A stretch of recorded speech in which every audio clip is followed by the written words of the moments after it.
Le focus de Tech & Co. Oui, focus sur la voiture de demain, mais qui se dessine aujourd'hui évidemment avec nos deux experts, deux invités ce soir. Pour Valeo, son directeur de l'innovation, Guillaume Devauchel. Bonsoir Guillaume. Bonsoir. Avec nous aussi Pierre-Olivier Desmurs pour Accenture. Pierre-Olivier, merci de revenir nous voir dans Tech & Co. Bienvenue.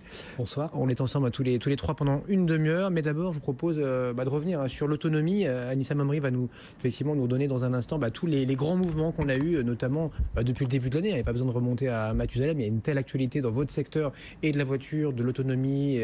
On pourra parler aussi de l'électrique naturellement dans ce focus. Donc Anissa Mamri sur cette course à la voiture du futur et à l'autonomie. Anissa. Un nouveau cap pour la voiture autonome. Pour la première fois, une voiture sans chauffeur a passé un péage en France. Il s'agit du plus grand d'Europe avec 39 voies. Un nouveau défi de plus relevé pour ces véhicules. Le marché est en pleine mutation, les acteurs et les transactions se multiplient. La plupart des constructeurs automobiles se sont lancés. BMW, Audi, Ford, General Motors. En France, PSA et Renault viennent de signer un accord de coopération avec les concessionnaires d'autoroutes Sanef et Vinci. Les GAFA ne sont pas en reste et investissent. Pionnier avec son prototype, le géant Google se repositionne dans les logiciels qui permettent de rendre un véhicule autonome. Avec des robots livreurs, Amazon veut utiliser ce nouveau mode pour rendre ses délais de livraison plus rapides. Uber a également sa flotte de voitures aux États-Unis. Dernière acquisition en date, celle d'Intel qui a racheté Mobileye, une entreprise israélienne qui travaille sur des logiciels de cartographie et de repérage automatique sur les routes. Cette dernière opération a séduit l'ensemble des constructeurs automobiles pour la somme de 14,3 milliards d'euros. Intel frappe fort et tente de se faire une place dans la voiture de demain. Oui, ça en fait. Alors, c'est une sélection subjective, parce qu'il se passe effectivement des événements tous les jours dans votre secteur, messieurs. Pierre-Olivier, pour Accenture, Pierre-Olivier Desmurs, c'est le secteur, on a l'impression, le plus chaud, en tout cas, de 2017. On parle beaucoup d'intelligence artificielle, d'autonomie, mais bon, la voiture est au cœur de toutes ces révolutions.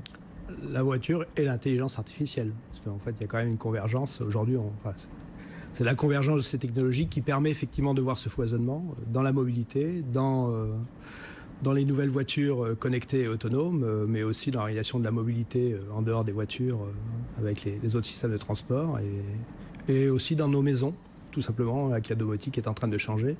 Donc c'est tout notre environnement d'humain en fait qui est en train de changer. Guillaume Devauchel, Valeo, vous êtes le directeur de l'innovation. Musk qui dit dans 10 ans, tous les véhicules produits aux États-Unis en tout cas seront autonomes. Vous qui êtes un des plus gros équipementiers au monde, est-ce que ça vous fait sourire? Est-ce qu'il a raison? Est-ce qu'à 10 ans, oui, on est dedans là? Ça nous fait plus que sourire puisque bien sûr on fabrique les équipements pour ce véhicule autonome. Alors tous les véhicules, certainement pas, mais en tout cas beaucoup de véhicules. Pourquoi? Parce qu'en fait il y a une vraie difficulté, un vrai problème que beaucoup de personnes ressentent, et notamment tous ceux qui vivent dans les grandes métropoles, mégalopoles, où le problème de la mobilité est très prégnant.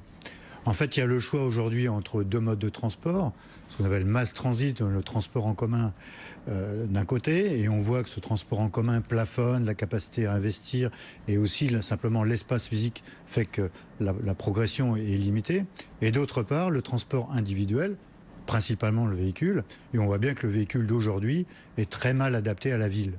Pourquoi très mal adapté? Parce qu'il est conçu pour transporter 4 personnes, or qu'en pratique, il y a 1,1 personne par voiture, donc c'est très peu. Il est conçu pour rouler à 150 km/h et plus, alors qu'en ville, on roule à 15 km/h maximum, etc., etc. Donc on voit bien qu'il y a une nécessité... 15 km/h, c'est la moyenne La moyenne diurne, en semaine, à Paris par exemple, ou mais dans toutes les grandes villes. Et on voit d'ailleurs qu'on a réussi à exporter ce schéma en Asie et en Chine, partout dans le monde. C'est pas du tout une spécialité européenne ou américaine. Donc on voit bien qu'il y a une nécessité très très forte pour un nouvel objet, donc véhicule autonome, navette autonome. Pourquoi? Dans Paris par exemple, 30% du trajet est lié simplement à la recherche d'une place de parking.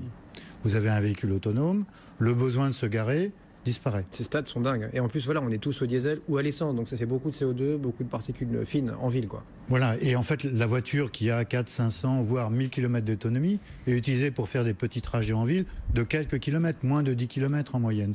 Donc on voit bien qu'il va falloir reconcevoir cet objet. Et pour moi, le chiffre le plus parlant, c'est le taux d'occupation d'un véhicule. On achète un véhicule ou on conduit un véhicule, mais on le conduit très très peu. 93% du temps, il est au garage, ou pire, au parking le long des rues, ce qui fait qu'aujourd'hui, il est très difficile de trouver une place. Donc on voit bien que ces nouveaux modes de transport en commun, hybridés particuliers, véhicules autonomes, navettes autonomes, vont être une réponse extrêmement intéressante et quasiment sans investissement pour les grandes villes. Et ça va se faire, oui forcément, ça va être progressif, mais ça va être une révolution douce que vous nous annoncez, ou dans 10 ans, où ça n'aura plus rien à voir. On aura, oui, dynamité, ce que vous nous décrivez très bien, cette distinction véhicule individuel privé, mal utilisé, peu utilisé, et des TER bondés. Comment vous regardez ça, vous, chez Accenture ?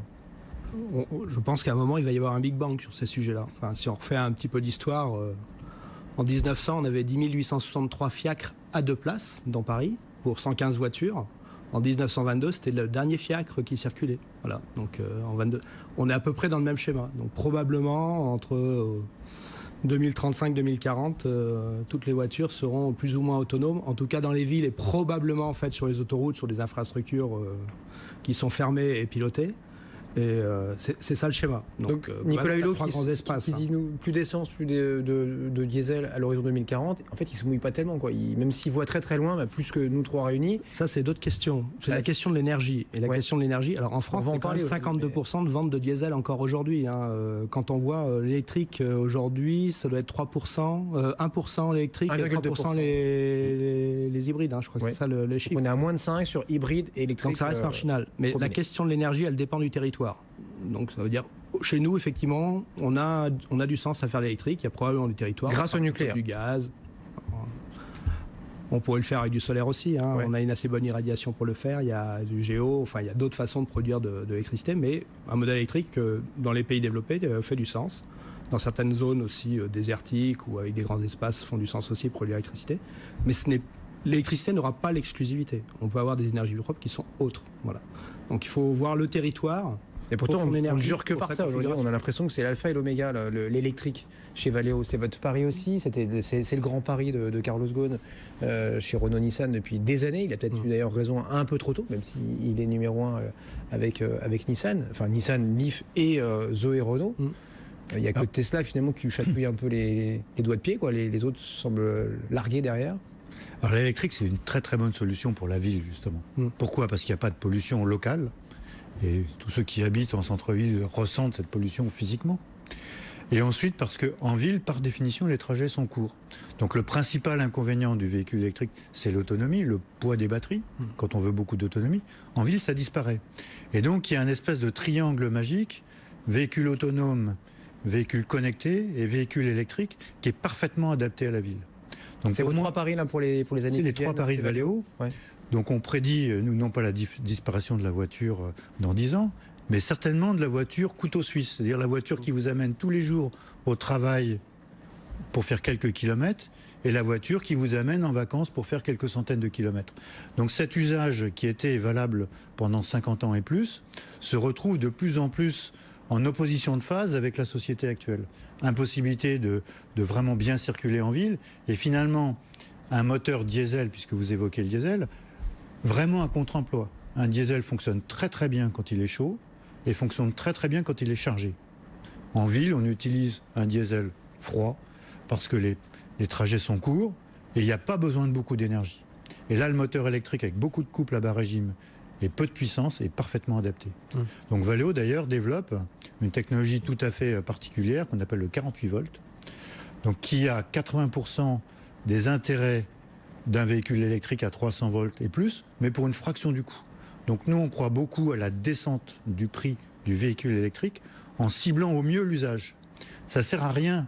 Vous mentionnez Tesla d'un côté et la Zoé de l'autre. Mais en fait, ce sont 2 objets très différents. Vous avez une grande berline qui est faite pour rouler sur autoroute et rouler très vite, et vous avez une voiture qui est globalement citadine. C'est pas comparable. Et ces 2 véhicules vont coexister. Ces 2 types de véhicules. C'est quoi votre 48 volts là? Expliquez-nous chez Valeo, Guillaume, comment ça fonctionne? C'est destiné à qui? Où est-ce qu'on peut le trouver? Sur quel type de véhicule? Si c'est déjà commercialisé aujourd'hui? C'est en cours de commercialisation et notamment en Chine. Ça va l'être, d'accord. Ça démarre actuellement. En fait, le 48 volts, c'est simplement 4 fois le 12 volts, dire c'est simple, que vous avez aujourd'hui sur votre voiture.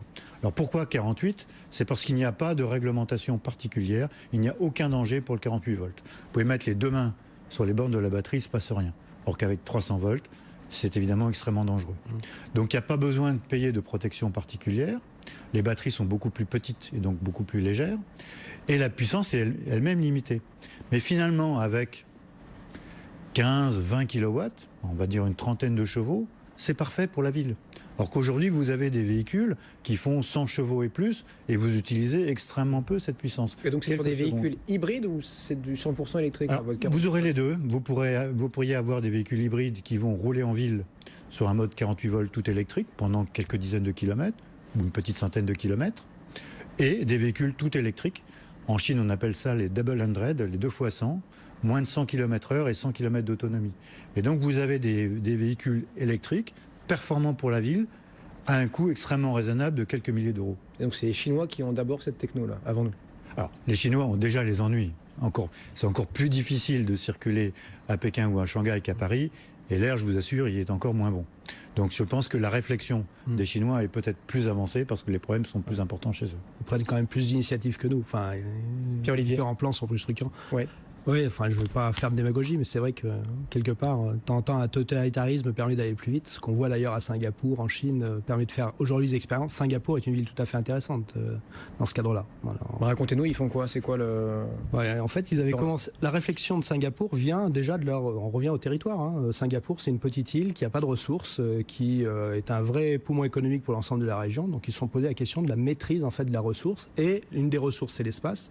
Il y a l'eau, l'énergie, ils ont commencé par l'eau, aujourd'hui ils sont sur l'énergie, et donc la mobilité. Alors la quatrième, c'est sur l'éducation. Donc ils ont décidé en fait d'interdire quasiment la détention de voitures individuelles à terme, d'organiser une mobilité qui soit la plus partagée possible, la plus neutre possible et la moins gourmande en termes d'énergie. Et c'est un modèle qui déploie assez, je ne vais pas dire militaire parce que le régime de Singapour a quand même changé, mais de façon très pilotée. Et on s'y intéresse tous beaucoup. Alors à Copenhague aussi, qui est beaucoup plus démocratique, mais aussi, voilà. Bon, mais si on continue à parler de l'autonomie et de l'électrique, hein, donc du véhicule de demain avec vous ce soir, Valeo, Accenture, deux entreprises, deux experts sur la question, vos questions, vos commentaires sur TechCo, le hashtag TECHCO. On est au cœur de l'été, on continue à suivre évidemment les grandes révolutions tech qui vont nous accompagner pendant quelques années et vous concerne évidemment au premier chef. C'est sur BFM Business le soir, à la radio, à la télé, on est là dès 20h du lundi au vendredi.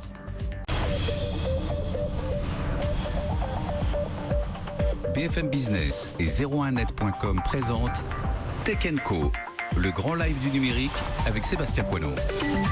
Et avec nos invités, on parle du véhicule de demain avec Guillaume Devauchel, patron d'innovation de Valeo, l'équipementier français. Avec Accenture, c'est Pierre-Olivier Desmurs qui est avec nous donc depuis un petit quart d'heure maintenant. Chez Valeo, là, Guillaume, je vois que vous travaillez avec des corps de métier pas forcément traditionnels, en tout cas c'est pas forcément à ceux qu'on pense, notamment pour nos habitudes. C'est-à-dire que comment demain on sera dans notre voiture, qui sera d'ailleurs à nous ou pas, si on peut en parler ce soir. Est-ce que dans 10 ans, si on reprend le pari de Musk, si toutes les voitures sont autonomes, à quoi bon détenir sa propre voiture? On peut imaginer qu'on utilise la petite voiture électrique qu'on commande comme un VTC et puis avoir son propre véhicule, diesel ou pas d'ailleurs, pour une fois ou deux aller à 500 km ou 1000 km de son domicile, quoi. Alors, il y a ce que la technologie permet et puis il y a ce que vous et moi voulez. On le voit bien, il y a des grandes différences. Aux États-Unis, depuis les années 50, les boîtes de vitesse sont automatiques. La boîte de vitesse automatique perce simplement en Europe. Donc il y a le poids des habitudes. C'est ce qu'on appelle l'acceptabilité. Et le véhicule autonome n'est pas si facile que ça à accepter. Pourquoi? D'abord, il y a le mal des transports quand on ne conduit pas. Ça arrive, 20% de la population est touchée. Il y a la croyance dans la technologie ou la peur dans la technologie. Il y a ses habitudes. La voiture sert à beaucoup d'autres choses aussi que simplement de se déplacer. C'est un marqueur social. C'est aussi quelque part un coffre-fort qui n'a pas laissé ses affaires dans sa voiture pour telle ou telle raison. Donc on voit qu'on redécoupe des nouveaux usages. Et là, c'est une force très importante de Valeo que de ne pas penser uniquement en technologie, mais utilisation par l'usager. Typiquement, des nouveaux métiers, les ingénieurs, les mathématiciens, les physiciens. Jusque-là, c'est normal. C'est normal. Pour l'équipementier auto. Sont en train d'être complétés par des ethnologues, des éthologues, des philosophes, des urbanistes, des gens qui réfléchissent à la question plus largement. Je pense qu'on aurait tort d'opposer véhicules particuliers et transport collectif. On aurait tort d'imaginer que les business models sont déjà prédéfinis par avance. Je prends simplement la version moderne de l'autostop qui est l'autopartage. Moi j'ai 3 filles, jamais j'aurais accepté qu'elles fassent de l'autostop et pourtant elles font tous les jours de l'autopartage ou du carpooling ou du car sharing si on veut faire moderne. Donc on voit bien qu'en changeant un petit élément, ici un tiers de confiance, l'usage change. Et c'est très concrètement, Léo, où est-ce que vous allez vous trouver sur l'autopartage? En quoi vous allez intervenir sur l'autopartage ou oui, le covoiturage à la Blablacar? Alors, on intervient déjà comme solution. On intervient déjà en rendant cela possible techniquement. Donc l'autopartage ou le carpooling, quand vous avez des clés physiques, vous n'allez pas les mettre sous le pot de fleurs. Non, donc compliqué. Simplement, vous transformez la clé dans votre smartphone. Ah, vous la dématérialisez et du coup, moi Sébastien, je vous loue ma voiture, en fait je vous envoie mes clés virtuellement comme ça par MMS ou par je sais pas quoi. Absolument. Sécurisé. Absolument. Et vous pouvez ouvrir mon véhicule. Vous pouvez ouvrir le véhicule que je vous prête, même s'il n'est pas connecté d'ailleurs, puisque c'est en local avec Bluetooth.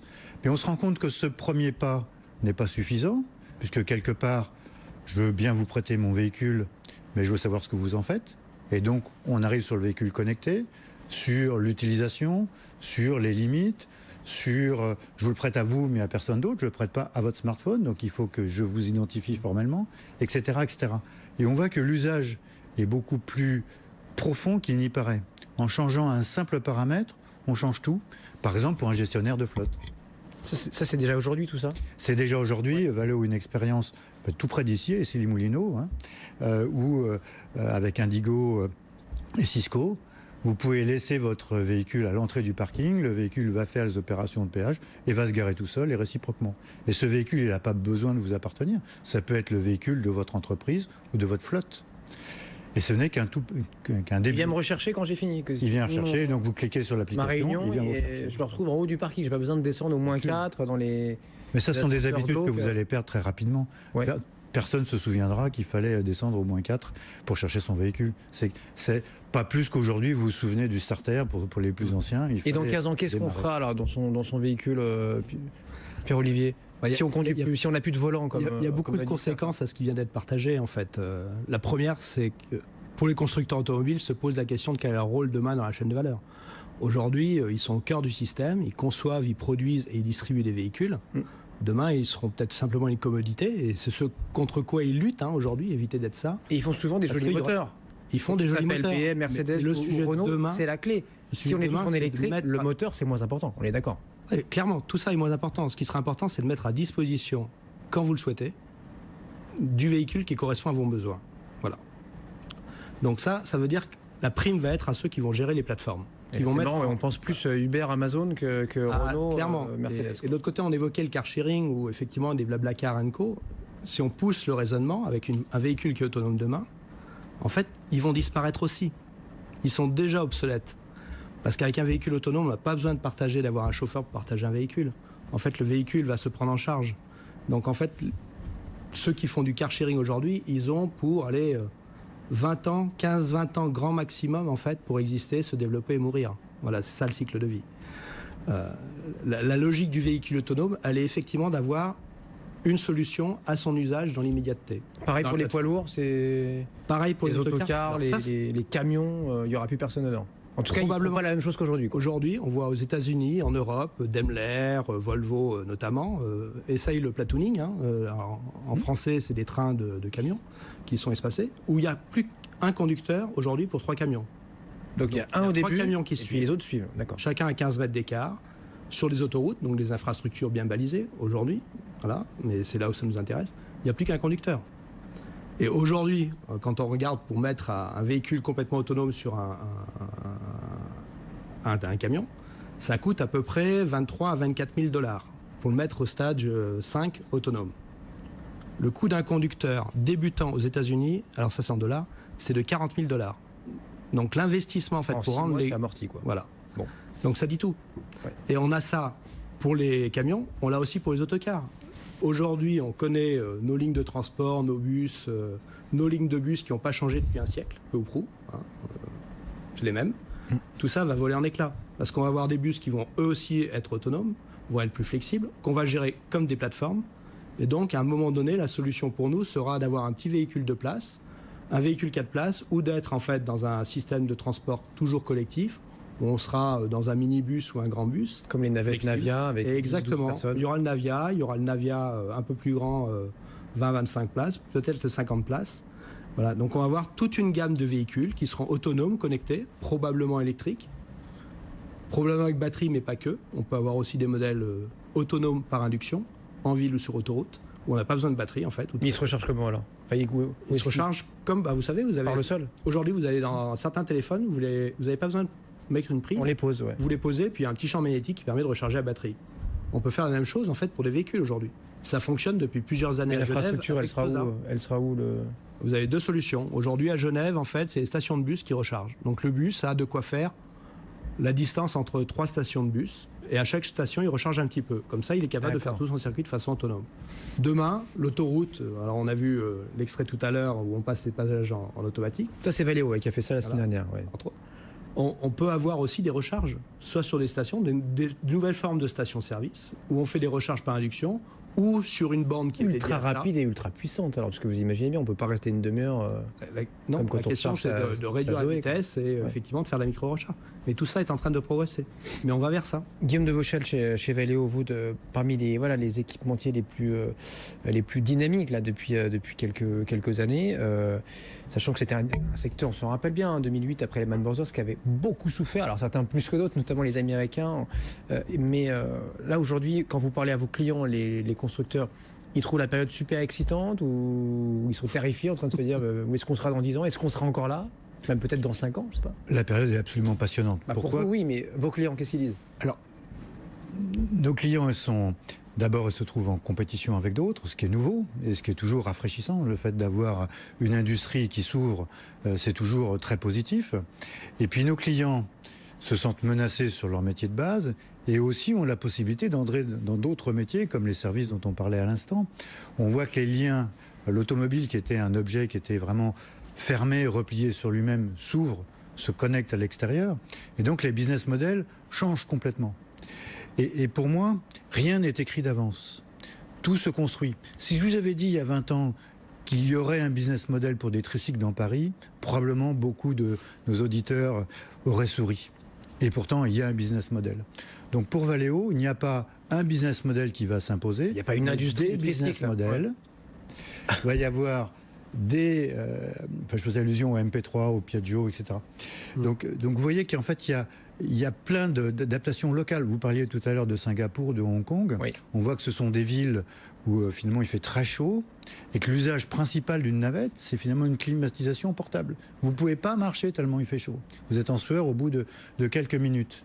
Et donc vous voyez que l'objet, donc ce qui est valable pour Singapour ou pour Hong Kong n'est pas forcément valable pour Paris, etc. Donc nous, on voit une très grande segmentation, une très grande diversification de l'offre. Par contre, pour chacune de ces offres, il y aura besoin d'équipements techniques. Les yeux et les oreilles de la voiture, ce sont les capteurs. Donc c'est vous. La connectivité, la motorisation. Donc Valeo ne fait pas le moteur thermique, mais fait le moteur électrique. Donc c'est en pleine croissance. Donc vous voyez qu'on est sur la valeur ajoutée, vous allez en capter une bonne partie. Hein. Pour vous, j'espère bien, c'est notre rôle. Ouais. Une partie. Non, mais c'est vraiment le truc, quoi. C'est que les équipementiers, depuis quelques temps, maintenant, on dit c'est... Ouais. En fait, je pense que plus on a de modularité et de flexibilité, plus on a de chance de survivre dans cet environnement qui est changeant. Donc effectivement, les équipementiers, pour moi, aujourd'hui, ont une plus grande carte à jouer en fait que les OEM, donc ceux qui font l'assemblage. Et sur le côté, rien n'est gagné, rien n'est perdu. Vous êtes d'accord avec Guillaume aussi là-dessus? Moi, je crois, mais parce que je viens de cet univers-là quand même, qu'il y a une prime aujourd'hui à celui qui sait gérer une plateforme et le service. On l'a dit, on bascule en fait dans une logique où le produit, le hardware, le tangible, le matériel disparaît au profit du service et de l'usage. Et ça, il y a quand même les opérateurs de transport public, la SNCF, d'autres opérateurs, y compris des villes d'ailleurs, ont une avance là-dessus, comprennent comment fonctionnent les usages, comment fonctionnent les services. Les GAFA, Uber, etc., sont dans une logique purement de service et de plateforme. C'est un avantage considérable en fait sur ce sujet-là.